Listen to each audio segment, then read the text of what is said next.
নমস্কার বন্ধুরা, আমি কোজাগরি আবারও চলে এসেছি তোমাদের সামনে একটা ভিডিও উপস্থাপন করতে।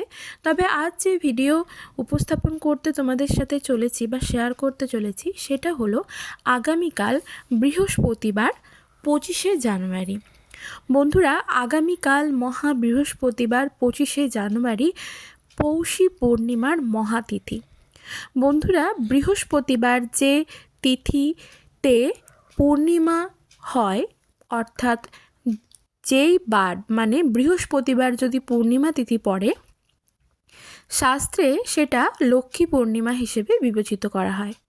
তাই বন্ধুরা, পূর্ণিমা কতক্ষণ থাকছে, কবে পড়ছে, সব কিছুই তোমাদের সাথে বলবো, শেয়ার করব। আর এই পূর্ণিমা তিথিতে কিছু টোটকা তোমাদের সাথে শেয়ার করব, যা করলে প্রচুর পরিমাণে অর্থ লাভ করবে। যেহেতু জানুয়ারি মাসের এটি প্রথম পূর্ণিমা, অর্থাৎ ইংরেজি বছরের প্রথম পূর্ণিমা। কি করবে, কিসের বৃত্তান্ত, সবই বলবো। তো চলো সবার আগে একটু ইন্ট্রোটা দিয়ে ফেলি। বন্ধুরা, আমি ওমের মা চ্যানেলে তোমাদের আবারও সুস্বাগতম। আশা করি সকলে খুব ভালো আছো, সুস্থ আছো, আমিও ভালো আছি।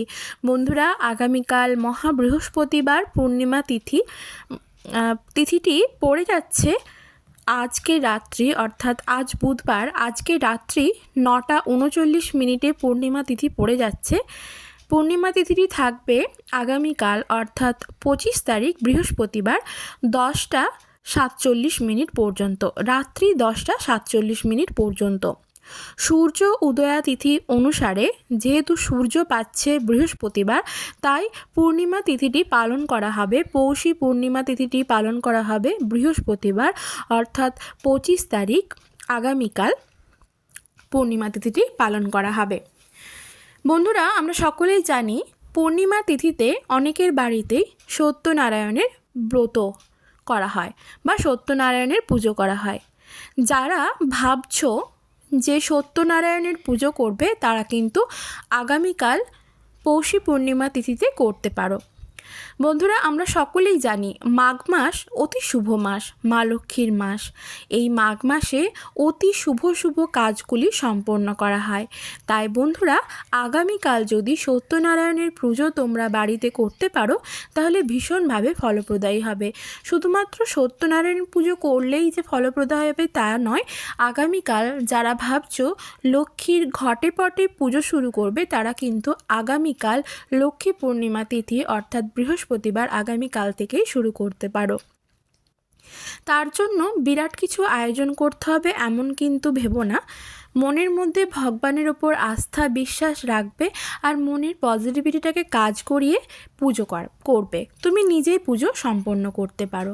দেখো বন্ধুরা, নারায়ণ পুজো আমরা মহিলারা বা মেয়েরা করতে পারি না, সেক্ষেত্রে পুরোহিতের প্রয়োজন হয়, অর্থাৎ ব্রাহ্মণ ছাড়া নারায়ণ পুজো সব ক্ষেত্রে করা যায় না। তবে মা লক্ষ্মীর পুজো সকলেই করতে পারি, পুরোহিত দিয়েই করাতে হবে এমন কিন্তু কোনো মানে নেই। ঠিক আছে, বোঝাতে পারলাম?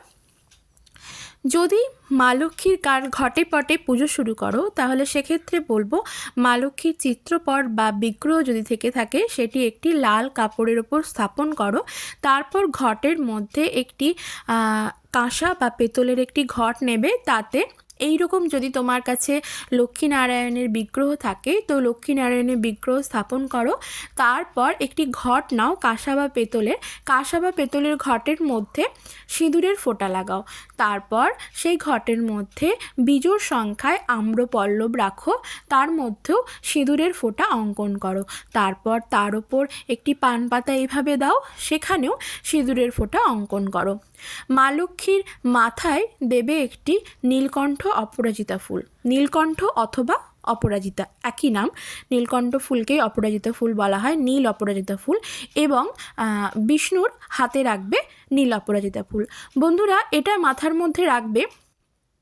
মা লক্ষ্মীর পুজোতে কিন্তু তুলসী পাতা ব্যবহার করা হয় না, তবে পুজো কমপ্লিট করার পর বা পুজো চলাকালীনই যখন নারায়ণের যদি এই রূপ একভাবে লক্ষ্মীনারায়ণের বিগ্রহ থেকে থাকে, সেক্ষেত্রে বলবো নারায়ণের বুকে একটি ছোট্ট তুলসী পাতা সাদা চন্দন সহযোগে নিবেদন করে রাখবে। এত দূর অবধি বোঝাতে পারলাম। এরপর তোমাকে লক্ষ্মীর ঘট পর্যন্ত, মানে লক্ষ্মীর মূর্তি থেকে বা চিত্রপট থেকে ঘট পর্যন্ত একটি মালা এইভাবে নিবেদন করবে। লক্ষ্মীর ঘটের পাশে আলতা, সিঁদুর, শাঁখাপলা মাকে নিবেদন করবে। তার উপর সাদা চন্দন সহযোগে যে কোনো হলুদ অথবা লাল ফুল দিতে পারো।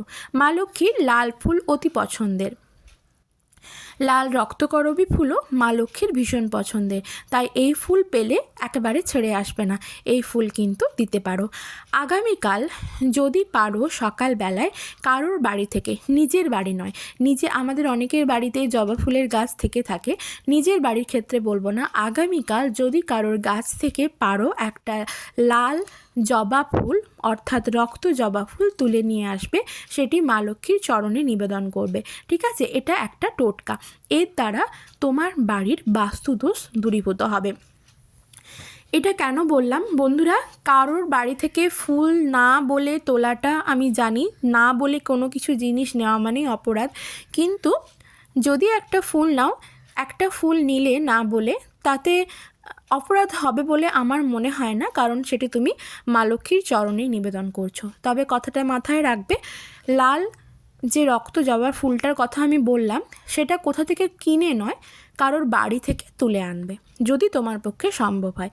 যদি না পাও তো কিছু করার নেই, যদি পারো কারোর বাড়ি থেকে তাকে না বলে কিন্তু একটি রক্ত জবা ফুল নিয়ে এসে সাদা চন্দন সহযোগে মায়ের পায়ে নিবেদন করবে, যার দ্বারা তোমার বাড়ির নেগেটিভ এনার্জি দূরীভূত হবে বা বাস্তুদোষ দূরীভূত হবে চিরতরে। ঠিক আছে, এটা কিন্তু একটা টোটকা। আচ্ছা, মা লক্ষ্মীর পুজোতে সাদা অথবা কালো কাপড় কিন্তু একেবারেই এড়িয়ে চলবে, তার পরিবর্তে লাল অথবা গোলাপি রঙের কাপড় ব্যবহার করতে পারো, বা তুমি নিজেও পরনে রাখবে লাল অথবা গোলাপি রঙের কাপড়, মানে শাড়ি বা বস্ত্র। মা লক্ষ্মী বেশি আওয়াজ পছন্দ করেন না, তাই বেশি পরিমাণ ঢাক, ঢোল, কাঁসা, বাদ্যি এইসব বাজাবে না।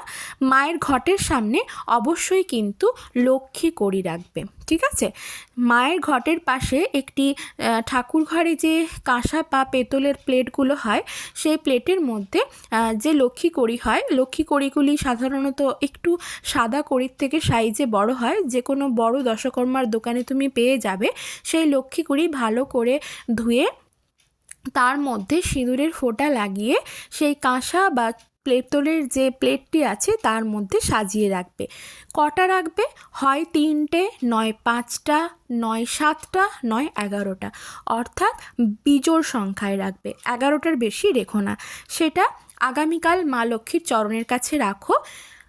শুক্রবার দিন, তুমি তো বৃহস্পতিবার রাখলে, শুক্রবার দিন সকালবেলায় যখন তুমি পুজো করতে যাবে, যখন ঠাকুরের নিত্য পুজো করো, যখন পুজো করতে যাবে, সেই কড়িগুলি সেখান থেকে তুলে একটি লাল শালু কাপড়ে করে মুড়ে সেটি তোমার যেখানে তুমি অর্থ রাখো সেই অর্থ রাখার জায়গায় রেখে দাও।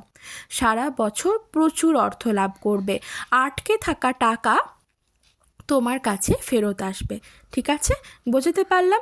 এই ক্রিয়াগুলি যদি কেউ মন থেকে বিশ্বাস করো তবেই ক্রিয়াগুলি করবে, কেউ যদি বিশ্বাস না করো তবে ভিডিওটি স্কিপ করে চলে যেও, ভিডিওটি দেখে করতে যেও না। তবে আমি কি বললাম, যে কোনো টোটকা উপাচার বন্ধুরা মনে পজিটিভিটি রেখে, ভগবানের উপর আস্থা বিশ্বাস রেখে কিন্তু টোটকা উপাচার করবে। ঠিক আছে, কারণ মনের ওপর আস্থা, ভগবানের ওপর আস্থা না রেখে যদি ক্রিয়াগুলি না রেখে যদি করো, ভিডিওটি শুনলাম মনে হলো করে দেখলাম, এইভাবে যদি করো, ভগবানের ওপর আস্থা রেখে যদি না করো, বিশ্বাস রেখে না করো, তাতে কিন্তু হিতে বিপরীত হয়। তাই আমি বারবার এই কথাটা বলে দিলাম।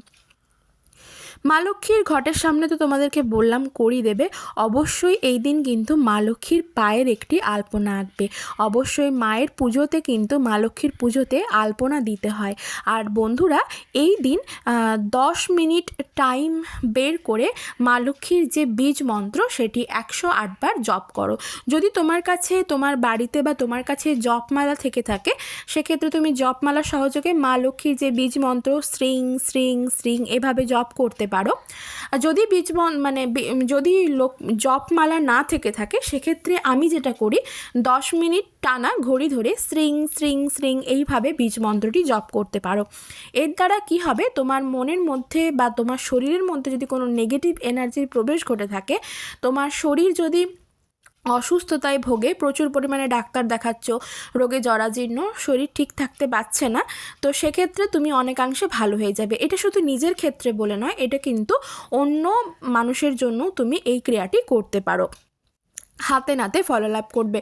তবে বন্ধুরা, মা লক্ষ্মীর পুজো কমপ্লিট করার পর অবশ্যই হাতে সাদা চন্দন সহযোগে 5খানা দুব্ব নেবে, দুর্বা ঘাস আর একটা ফুল রাখবে, দিয়ে মা লক্ষ্মীর পাঁচালি পড়বে। ঠিক আছে, পাঁচালি পড়া কমপ্লিট হয়ে গেলে তুমি হাতে রাখা সেই দুর্বাটি এবং ফুলটি মা লক্ষ্মীর ঘটে অর্পণ করে দেবে। মা লক্ষ্মীর পাঁচালি যদি পড়তে না পারো, অবশ্যই পাঁচালি শুনবে, নিজেও শুনবে, অপরকেও শোনাবে।